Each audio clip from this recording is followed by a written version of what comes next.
విద్యార్థుల్లో శాస్త్ర సాంకేతిక అంశాల పట్ల ఆసక్తి పెంపొందించడంతో పాటు నూతన ఆవిష్కరణలను గుర్తించి ప్రోత్సహించేందుకు ప్రభుత్వం సహకరిస్తుందని వైద్య ఆరోగ్య శాఖ మంత్రి దామోదర రాజనరసింహ అన్నారు. జడ్చర్ల మండలం పోలేపల్లి సెజ్లో గల ఎస్వీకేఎం ప్రైవేట్ పాఠశాలలో ఏర్పాటు చేసిన రాష్ట్ర స్థాయి సైన్స్ ఫెయిర్ను ఆయన ప్రారంభించారు.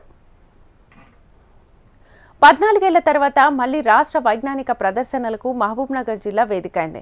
ఈ వైజ్ఞానిక ప్రదర్శనకు ముఖ్య అతిథిగా హాజరైన రాష్ట్ర వైద్య ఆరోగ్య శాఖ మహబూబ్నగర్ జిల్లా ఇన్ఛార్జ్ మంత్రి దామోదర రాజనరసింహ విద్యార్థులను ఉద్దేశించి ప్రసంగించారు. ఈ విద్య వైజ్ఞానిక ప్రదర్శన ప్రతిభను గుర్తించే వేదికగా మారిందని, విద్యార్థుల్లో దాగి ఉన్న సృజనాత్మకతను వెలికితీయాలన్న ఉద్దేశంతో ఈ కార్యక్రమం చేపట్టడం జరిగిందని అన్నారు. విద్యా సంస్థల్లో విద్యార్థులకు కావాల్సిన వసతులు కల్పిస్తున్నామని, విద్యార్థులకు విద్యతో పాటు సంస్కారం కూడా అవసరమని అన్నారు.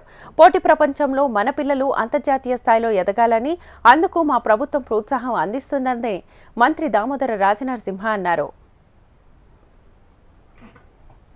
ఈ సమాజంలో పోటీ ప్రపంచంలో ప్రత్యేక అభివృద్ధి చెందుతున్న భారతదేశం లాంటి మన సమాజంలో అన్నిట్లో ముఖ్యమైనది విద్య. విద్యనే కానీ వైద్యమే కానీ ఇవి ప్రభుత్వ బాధ్యత. ఏ ప్రభుత్వం కానీ ప్రత్యేకంగా మా ప్రభుత్వం ఈరోజు ఈ 2 బాధ్యతలు తీసుకున్నది, సంపూర్ణంగా మోస్తున్నది. ప్రతి ఒక్క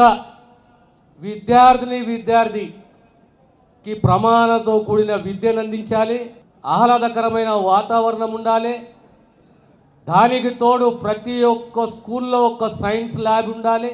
రెసిడెన్షియల్ కళాశాలల్లో పాఠశాలల్లో అన్ని సౌకర్యాలు కల్పించాలి. ఇది మా బాధ్యత. ఈరోజు ప్రత్యేకంగా ఎన్సీఆర్టీ, ఎస్సీఆర్టీ ఈ ఇద్దరు కలిసి విజయవంతంగా మండల స్థాయి, జిల్లా స్థాయి, రాష్ట్ర స్థాయి 836 ఎగ్జిబిట్స్ విజయవంతంగా ఈ కార్యక్రమాన్ని చేపట్టిన స్కూల్ ఎడ్యుకేషన్ డిపార్ట్మెంట్ని అభినందిస్తూ